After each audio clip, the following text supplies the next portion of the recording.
আমরা জানবো ওলাবিবি বা ওলাইচণ্ডীর কাহিনী। সীমন্ত সওদাগর এবং ওলাইচণ্ডীকে কেন্দ্র করে বাংলার লোককথার বেশ কিছু অলৌকিক ও অজানা কাহিনী প্রচলিত রয়েছে।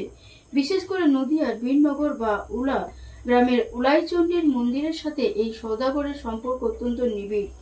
জনশ্রুতি আছে, সীমন্ত সওদাগর যখন ভাগীরথী নদীর পথে সিংহলের উদ্দেশ্যে বাণিজ্যে যাচ্ছিলেন, তখন হঠাৎ ভয়াবহ ঝড় ও প্রাকৃতিক দুর্যোগের কবলে পড়েন। তার বিশাল সব নৌকা বা সপ্তডিঙা বিপদের মুখে পড়লে তিনি তৎকালীন উলা, বর্তমানে বীরনগর গ্রামের চরে আশ্রয় নিতে বাধ্য হন। সেখানেই তিনি বিপদ থেকে উদ্ধার পেতে দেবী চণ্ডীর আরাধনা করেন। কথিত আছে, বাণিজ্যের সেই সংকটকালে সীমন্ত সওদাগর দেবীর স্বপ্নাদেশ পান।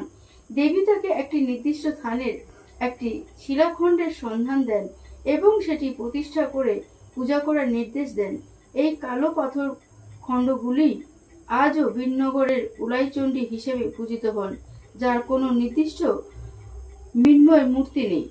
আরেকটি অদ্ভুত লোকগাথা হলো, দেবীর নির্দেশে সীমন্ত সওদাগর যখন পূজা শুরু করেন, তখন দেবী চণ্ডী জানিয়েছিলেন যে নিম্নবর্ণের হাঁড়ি সম্প্রদায়ের মানুষরাই প্রথমে তার পূজা করার অধিকার পাবে। এই প্রথা আজও বীরনগর বিদ্যমান। বাৎসরিক উৎসবে আজও প্রথমে হাঁড়ি সম্প্রদায়ের উত্তর শরীরা পূজা দেন এবং তারপর সাধারণ মানুষ বা রাজ পরিবারের পক্ষ থেকে পূজা নিবেদন করা হয়।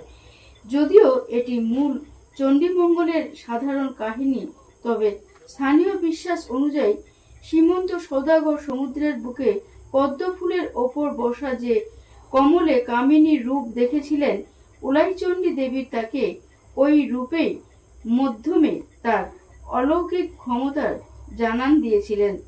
ওলাইচণ্ডীকে মূলত ওলাউঠা বা কলেরা রোগের দেবী হিসেবে মানা হয়।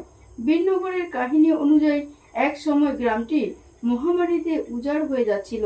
তখন সীমন্ত সওদাগর প্রতিষ্ঠিত ওই দেবীর পূজার মাধ্যমে গ্রামবাসীরা রোগমুক্ত হয়েছিল বলে বিশ্বাস করা হয়। বীরনগর আজও প্রতি বছর বৈশাখী পূর্ণিমায় বা বুদ্ধ পূর্ণিমার দিন মহা সমারোহে এই পূজা পালিত হয়, যা জাতের মেলা নামেও পরিচিত।